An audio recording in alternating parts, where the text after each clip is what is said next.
Hello everyone, आज हम करेंगे पाइथन का लेक्चर नंबर 3, जिसमें हम यूज़र से इनपुट किस तरह ले सकते हैं पाइथन में वो सीखेंगे।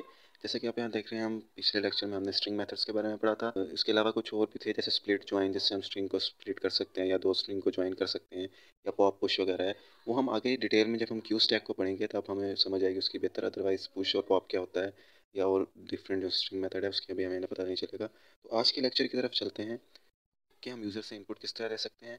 लेकिन उससे पहले जो आप वीडियो को लाइक करते हैं और चैनल को सब्सक्राइब करके बेल आइकन दबाते हैं ताकि आप किसी किस्म के भी नए लेक्चर को मिस ना करें। तो अभी हम जो यूज़र से सबसे पहले इनपुट लेंगे वो हम स्ट्रिंग की फॉर्म में लेंगे। तो सबसे पहले हम यहाँ पर एक वेरिएबल डिफाइन कर लेते हैं, जैसे कि हम यूज़र से उसका नेम लेते हैं। तो नेम इज़ इक्वल टू, आगे हम जो सिंटैक्स इस्तेमाल करते हैं वो होता है इनपुट। इनपुट का मतलब है कि हम यूज़र से इनपुट लेंगे, आगे ब्रैकेट्स लेंगे। ब्रैकेट्स के अंदर हम कोई भी क्वेश्चन लिख सकते हैं जो भी हम उसे डिस्प्ले कराना चाहते हैं। तो हम यहाँ पर उसका लिखेंगे व्हाट इज़ योर नेम। तो जैसे ही यहाँ पर what is your name print लिखा हुआ आएगा, उसके बाद यूज़र जो है वो अपना नेम एंटर करेगा। तो इस इनपुट की वजह से वो जो भी नेम एंटर करेगा वो नेम नाम के वेरिएबल में स्टोर हो जाएगा। इसके बाद हमने उसको डिस्प्ले भी कराना पड़ेगा कोई स्ट्रिंग। तो हम डिस्प्ले के लिए लिखते हैं प्रिंट, यहाँ पर कॉमास डाल के यहाँ पर हम लिखते हैं योर नेम इज़।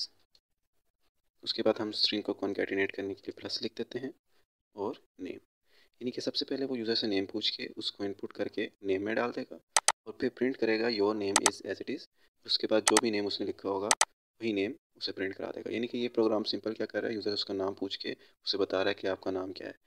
तो ये वैसे तो एक अजीब सा प्रोग्राम है, लेकिन जब हम साइन इन साइन अप करते हैं तो यूँ ही होता है कि गूगल जैसे हमसे पहले साइन अप के वक्त नाम पूछता है और उसके बाद वो हमें बाद में शो भी कर रहा होता है कि ये आपका नाम है। तो यहाँ पर हमें वो पूछ रहा है व्हाट इज़ योर नेम। तो हम यहाँ पर लिख देते हैं ऑपरेटिफाई और एंटर करते हैं। तो वो कह रहा है योर नेम इज़ ऑपरेटिफाई। तो इस तरह से हम किसी भी स्ट्रिंग मेथड के थ्रू जो है वो हम यूज़र से इनपुट ले सकते हैं। अब इसके बाद अगर हम चाहते हैं कि हम कोई इंटीजर टाइप या फ्लोट टाइप लें तो हम उसको कैसे कर सकते हैं। तो फर्स्ट करें, इंटीजर टाइप होता है जैसे नेम। तो नेम को हम एज, एज इंटीजर टाइप है। तो यहाँ पर हम एज लिख देते हैं। अब वो यूज़र से उसकी एज लेगा और उस एज को प्रिंट कर देगा। लेकिन अभी इसमें जो है वो कुछ एरर आएगा, वो अब हम देखते हैं क्या है। उसके बाद उसको फिक्स कैसे करना है वो बताते हैं। पहले यहाँ पर एज कर लेते हैं और इधर भी एज कर लेते हैं और इसको रन करते हैं। तो देखिए वो पूछ रहा है व्हाट इज़ योर एज, मैं लिखता हूँ 12। तो देखिए उसने वो 12 कर दिया। तो अब यहाँ पर अगर मैं कहता हूँ कि वो मुझे बताए, मुझसे मेरी एज ले पहले और फिर मुझे बताए कि मैं नेक्स्ट ईयर कितने का होऊंगा। तो यहाँ पर हम लिख देते हैं age is equal to age plus 1। तो देखिएगा अब ये एरर दे देगा।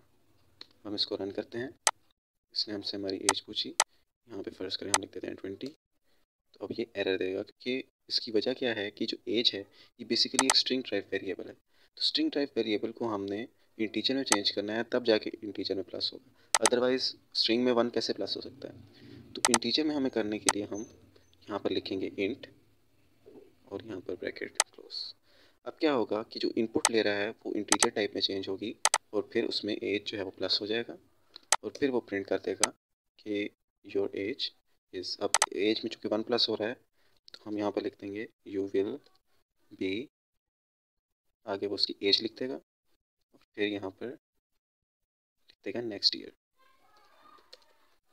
तो अब यहाँ पे क्या होगा कि अगले साल ज़ाहिर है उसकी एज 1 साल ज़्यादा हो जाएगी, तो वो उतनी 1 साल ज़्यादा बता देगा।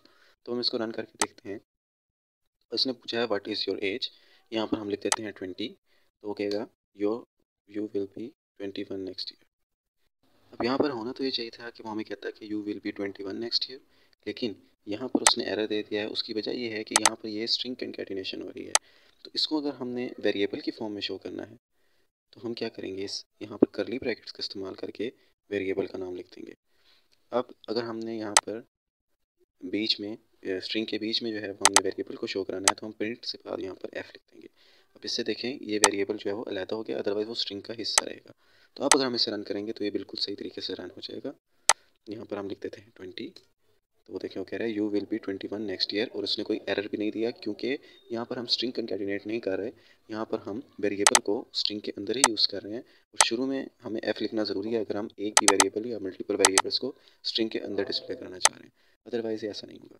तो अब तीसरी चीज़ है कि हमने पहले स्ट्रिंग को कर लिया, फिर अब हमने इंट को भी कर लिया। अब तीसरा जो सा है वो है फ्लोट। फ्लोट को हम कैसे करेंगे? तो हम बना लेते हैं यहाँ पर एक फ्लोट एल, यानी कि लेंथ हो गया। इसको हम फ्लोट लिखेंगे। अब ये फ्लोट टाइप इनपुट लेगा जब हम इसमें इनपुट लिखेंगे, और अब इनपुट क्वेश्चन भी लिख देगा, जैसे हम लिखते हैं एंटर लेंथ। तो अब क्या होगा कि सबसे पहले वो यूज़र को शो करेगा एंटर लेंथ।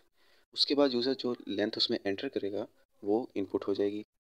अब वो जो लेंथ इनपुट होगी वो सीधा आएगी फ्लोट में, यानी कि वो फ्लोट टाइप वेरिएबल बन जाएगी और वो स्टोर हो जाएगा एल के अंदर। यानी कि ये एल जो है वो फ्लोट टाइप वेरिएबल जो बन जाएगा और वो लेंथ को उसके अंदर एल के अंदर फ्लोट की फॉर्म में, यानी कि डेसिमल्स की फॉर्म में इनपुट कर लेगा। सेम यही तरीका हम बिट के लिए भी यूज़ कर लेते हैं। तो हम नेक्स्ट लाइन में बिट कर लेते हैं, यहाँ पर डब्ल्यू, डब्ल्यू मतलब विड्थ होगी, और यहाँ पर हम यूज़र से कहते हैं कि वो विड्थ एंटर करें। तो अब इसके बाद क्या होगा, एक वेरिएबल हम बना लेते हैं एरिया की फॉर्म में। Area is equal to length into width. तो इन दोनों में जो भी वैल्यू होगी वो मल्टीप्लाई होकर एरिया में आ जाएगी, और फिर उसके बाद वो प्रिंट करेगा area is equal to area. तो ये एरिया चूँकि रेक्टेंगल का है तो हम यहाँ पर लिख देते हैं area of rectangle is equal to इतने मीटर स्क्वायर या जो भी है जिस भी फॉर्म में वो ले रहा है। तो अब हम इसको रन करते हैं और देखते हैं सही चल रहा है कि नहीं। तो सबसे पहले पूछ रहा है लेंथ। लेंथ हम फर्स्ट करें, लिखते हैं 4.2, और इसी तरह हम विड्थ लिख देते हैं 1.2। अब हम इसको एंटर करेंगे तो देखें वो डेसिमल की फॉर्म में आंसर दे रहा है, और यही अगर हम इसे डेसिमल की फॉर्म में ना इनपुट करते तो ये इंटीजर करता। जैसे अब हम इस यहाँ पर फ्लोट हटा के इंटीजर कर लेते हैं, और इधर भी हम फ्लोट हटा के इंटीजर कर लेते हैं। तो अब अगर हम डेसिमल में देने की कोशिश करेंगे तो उसके बावजूद वो जवाब डेसिमल में नहीं देगा। जैसे हम 2.2 करते हैं तो देखिए उसने एरर दे दिया है, क्योंकि इंटीजर में 2.2 ऐड नहीं हो सकता। तो अब हमने देख लिया कि हम फ्लोट में, इंटीजर में और स्ट्रिंग में कैसे कर सकते हैं, और इससे हमने सारी आउटपुट्स भी निकाल के देखी। फिर भी अगर आपका कोई सवाल आता है आप कमेंट बॉक्स में ज़रूर पूछें, और नेक्स्ट लेक्चर में आपसे मिलते हैं। और वीडियो को ज़रूर लाइक कर लें, चैनल को सब्सक्राइब करके बेल आइकन ज़रूर दबाएं ताकि आप नेक्स्ट लेक्चर्स को भी ले सकें। Thanks for watching.